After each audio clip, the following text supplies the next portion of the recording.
Escuchemos al pastor Víctor Manuel Buitrago y la sabiduría de la palabra de Dios para hoy.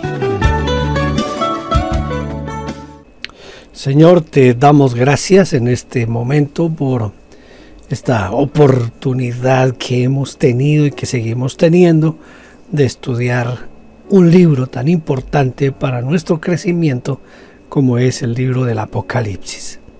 Pero si no nos guías, si tu Espíritu Santo no nos lleva a toda verdad, puede ser que no saquemos el provecho que tú esperas que nosotros saquemos. Así que te suplicamos que sea tu Espíritu Santo quien nos guía, quien nos enseña y quien nos lleva por este camino de aprendizaje sobre la revelación que tú diste a Juan.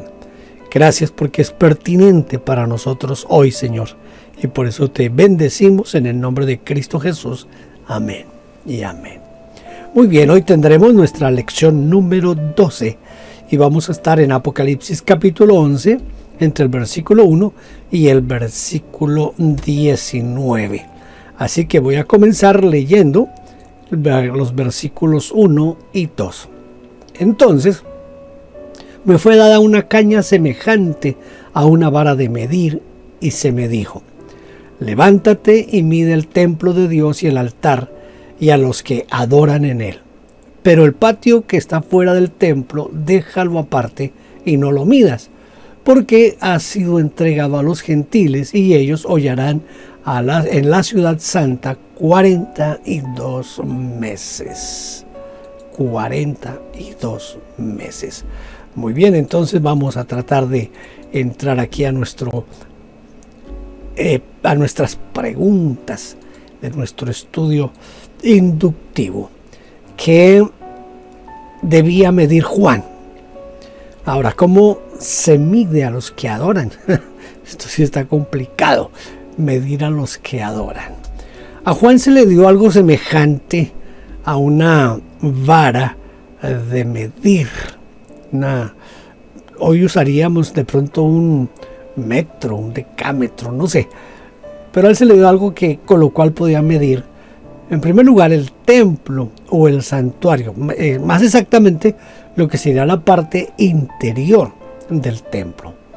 En segundo lugar, tenía que medir el altar, que significa elevación y era el lugar del culto donde se ofrecían los sacrificios y donde se depositaban las ofrendas.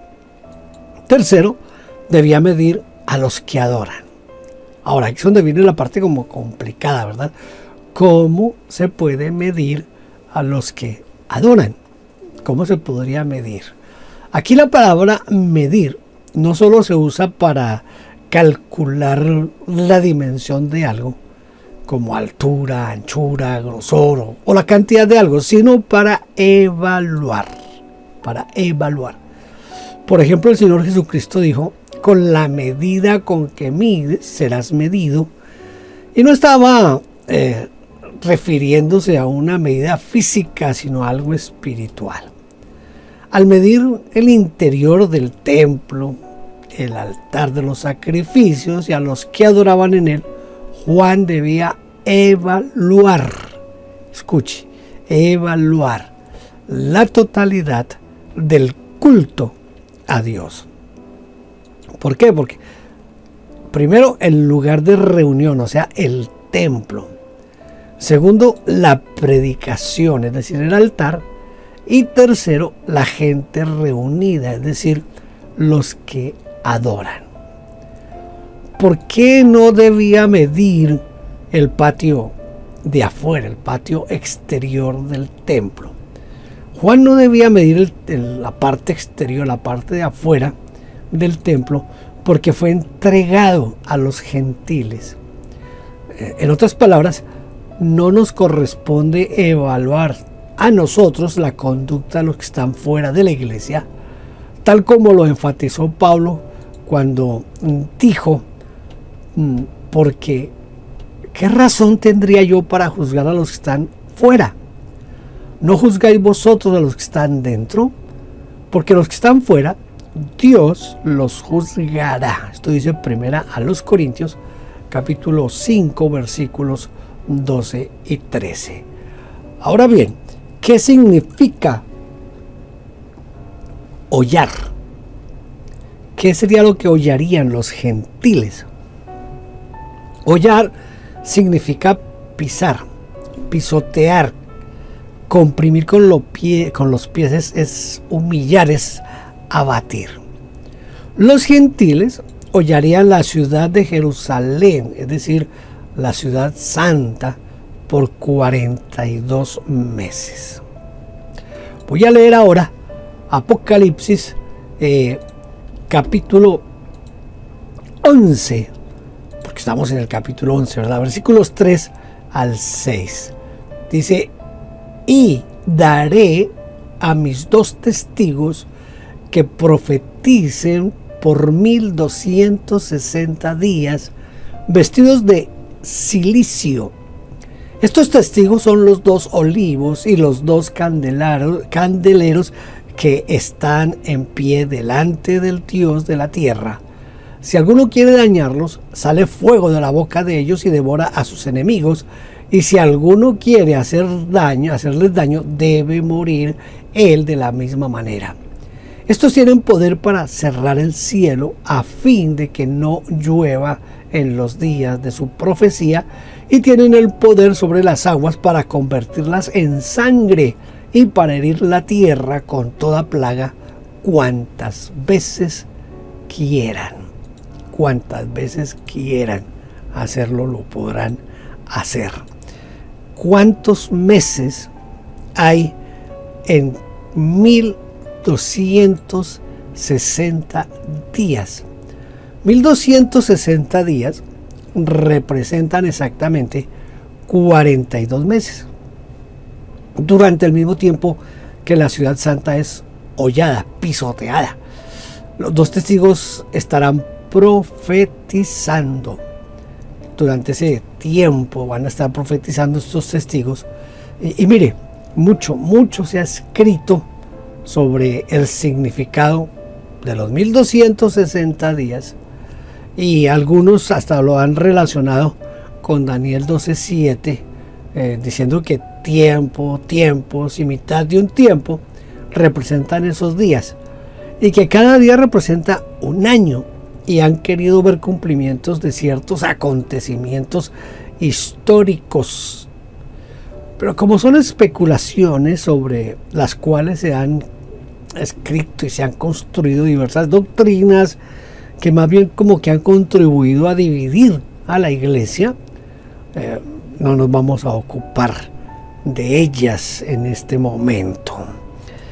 ¿Qué es el cilicio? ¿Y cuándo era que se usaba el cilicio? El cilicio era una tela oscura, áspera, tejida con pelo de cabra o de camello, y que la gente la usaba para demostrar una profunda tristeza. A veces se la ponían alrededor de la cintura, o como un manto suelto que cubría la mayor parte del cuerpo. En la mayoría de los casos, las personas que estaban de duelo primero se rasgaban o rompían su ropa antes de ponerse el cilicio directamente sobre la piel. Usted va a encontrar en muchas partes de la Biblia que se habla de el cilicio, la ceniza, el silicio, la ceniza. La gente lo usaba mucho para el momento de dificultad, de mostrar momentos dolorosos especialmente. Vamos a tratar de describir a los 2 testigos. Estos 2 testigos son representados por 2 olivos. Cuando el profeta Zacarías se le muestra en visión 2 olivos, él preguntó: ¿qué es esto, Señor mío? El ángel le respondió: esta es la palabra de Jehová que dice: no con ejército ni con fuerza, sino con mi espíritu, ha dicho Jehová de los ejércitos. Encuentra todo esto en Zacarías capítulo 4, del versículo 1 al 6. También son descritos por 2 candeleros. Hemos visto al principio que los candeleros representan a las iglesias que están delante de Dios. Tercero, 2 bocas de fuego. Dice en Jeremías, si alguno quiere dañarlos, no, esto es lo que dice Apocalipsis, si alguno quiere dañarlos, sale fuego de la boca de ellos. Pero en Jeremías, en el capítulo 23, en el versículo 29, dice, ¿no es mi palabra como fuego? Dice Jehová. Cuarto, 2 espejos. Si alguno quiere dañarlos, debe morir él de la misma manera. Entonces es como un espejo, ¿no? Funciona como espejo en este caso. En otras palabras, el mal se vuelve en contra de quien lo lanzó. Quinto, 2 símbolos. Los profetas y la ley. Elías y Moisés. Estos tienen poder para cerrar el cielo a fin de que no lluevan los días de su profecía. Eso lo hizo Elías. Elías cerró el cielo por 3 años y medio. Entonces, estos también pueden ser estos testigos, porque algunos dicen que son Moisés y Elías. Y tienen el poder sobre las aguas para convertirlas en sangre y para herir la tierra con toda plaga cuantas veces quieran. Esto fue lo que hizo Moisés allá en Egipto, cuando las plagas en Egipto volvió el agua en sangre, trajo pues las plagas. Entonces aquí dice que ellos van a poder hacerlo, estos testigos. Por eso es que algunos lo relacionan a los 2 testigos con Moisés y Elías. Voy a leer en Apocalipsis capítulo 11 versículos 7 al 14, que dice: cuando hayan acabado su testimonio, la bestia que sube del abismo hará guerra contra ellos y los vencerá y los matará. Sus cadáveres estarán en la plaza de la gran ciudad. En sentido espiritual se llama Sodoma y Egipto, donde también nuestro Señor fue crucificado. Y los de los pueblos, tribus, lenguas y naciones verán sus cadáveres por 3 días y medio y no permitirán que sean sepultados. No van a permitir que se sepulten a los 2 testigos. ¿Qué tuvo que ver la obra terminada de los 2 testigos con su derrota y con su muerte? Cuando Jesús dijo en su oración: he acabado la obra que me diste que hiciese, entendió que llegó el momento de la crucifixión, de la muerte y desde luego la resurrección. Del mismo modo, cuando Pablo escribió he acabado la carrera, lo hizo en el contexto de su frase: el tiempo de mi partida está cercano. Entonces aquí también, con estos 2 testigos, aquí también vemos exactamente lo mismo.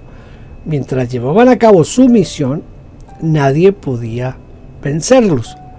Pero cuando la concluyeron, se prepararon para ser coronados con el martirio. ¿Qué pasará cuando estos 2 testigos concluyan su testimonio? Vamos a tratar de hacerlo en 7 escenas, a ver cómo nos sale esto.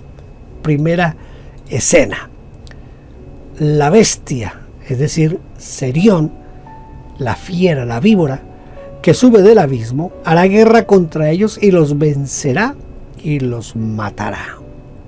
Segunda escena: sus cadáveres quedarán tirados en la plaza de Jerusalén por 3 días y medio como un espectáculo para el mundo. La tercera escena: toda la gente estará tan feliz que se enviarán regalos unos a otros. Cuarta escena: los 2 testigos resucitan ante la vista de todo el mundo. Entró en ellos el espíritu de vida enviado por Dios y cayó gran temor sobre los que lo vieron. Quinta escena. Los llamaron desde el cielo y comenzaron a subir en una nube. Oyeron desde el cielo una gran voz que les decía: subid acá, y subieron al cielo en una nube, dice el texto. La sexta escena.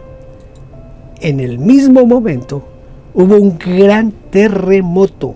En aquella hora hubo un gran terremoto y la 10ª parte de la ciudad se derrumbó por el terremoto. Murieron en número de 7,000 hombres. Y la séptima escena, los sobrevivientes, los sobrevivientes de todo esto, se asustaron y glorificaron a Dios. Los demás se aterrorizaron y dieron gloria al Dios del cielo. Aquí hay algo curioso en este texto que acabamos de leer, y es porque a la ciudad de Jerusalén se le llama Sodoma y Egipto. ¿Por qué se le llama de esa manera? Los profetas del Antiguo Testamento muchas veces compararon a Jerusalén con Sodoma. Por ejemplo, Isaías 3:9 dice: la apariencia de sus rostros testifica contra ellos, porque como Sodoma publican su pecado, no lo disimulan. Ay del alma de ellos, porque amontonaron mal para sí. Por otra parte, Egipto llegó a representar no solo la esclavitud y la opresión, sino también la idolatría, el ocultismo, como dice también Isaías 19:3, que dice: y el espíritu de Egipto se desvanecerá en medio de él, y destruiré su consejo, y preguntarán a sus imágenes y sus hechiceros, a sus evocadores y a sus adivinos. Por esa razón, por eso es que a la ciudad de Jerusalén llegó a ser un símbolo de esclavitud, como bien lo expresa el apóstol Pablo cuando dice: porque Agar es el monte de Sinaí en Arabia y corresponde a la Jerusalén actual, pues ésta, junto con sus hijos, está en esclavitud. Eso es lo que dice Gálatas 4:25. Voy a leer ahora Apocalipsis, versículos 15 al 19. Apocalipsis 11, del 15 al 19. El séptimo ángel tocó la trompeta y hubo grandes voces en el cielo y decían: los reinos del mundo han venido a ser de nuestro Señor y de su Cristo, y Él reinará por los siglos de los siglos.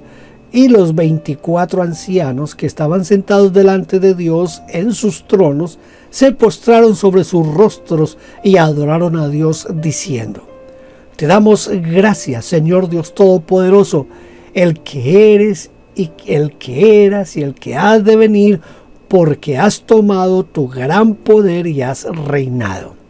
Y se airaron las naciones, y tu ira ha venido, y el tiempo de juzgar a los muertos y de dar el galardón a tus siervos, los profetas, a los santos y a los que temen tu nombre, a los pequeños y a los grandes, y de destruir a los que destruyen la tierra.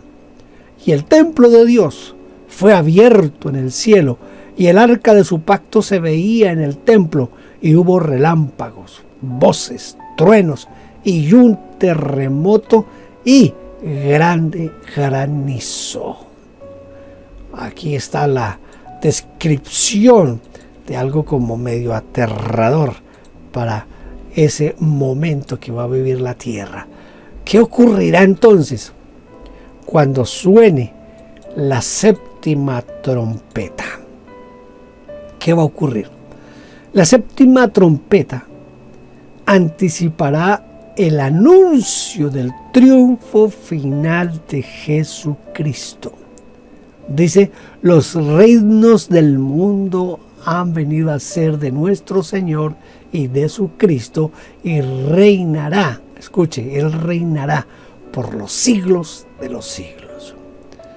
Aquí se cierra el ciclo de la historia y podría concluirse el libro. Sin embargo, Juan vuelve a escribir para ampliar los detalles ocurridos en los diferentes lapsos de las trompetas. Aunque ya podría concluir, aunque ya podría cerrar, aunque ya podría decir hasta aquí llegó todo, Juan, sin embargo, sigue describiéndonos. ¿Qué dijeron los 24 ancianos? Los 24 ancianos se postraron y adoraron dando gracias. Primero, porque Dios ha tomado su gran poder y ha comenzado a reinar. Segundo, porque al fin mostró su enojo contra las naciones que estaban enojadas con él. Dice, y se airaron las naciones y tu ira ha venido. Tercero, porque ha llegado el tiempo del juicio, el tiempo de juzgar a los muertos. Cuarto, dieron también gracias porque ha llegado el tiempo de repartir premios entre los siervos de Dios y de dar el galardón a tus siervos, los profetas, a los santos y a los que temen tu nombre, a los pequeños y a los grandes, dice el texto. Y quinto, y ha llegado el tiempo de destruir a los que destruyen la tierra.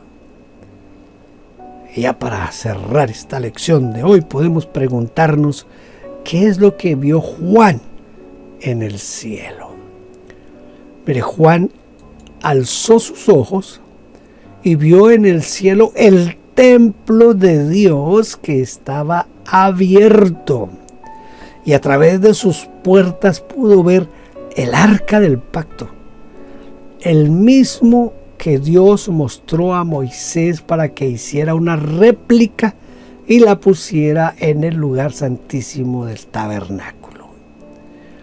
Ahora Juan podía contemplar el original, y mientras lo miraba hubo relámpagos o voces, truenos, un terremoto y grande granizo. Leyendo esto, llega uno como a la comprensión de cómo es que Moisés pudo ver todo para hacer el arca, para hacer el altar del incienso, el lavacro, el candelabro, todo lo que estaba en el tabernáculo. Y ahora aquí como que viene esa revelación para nosotros de saber cómo es que pasó.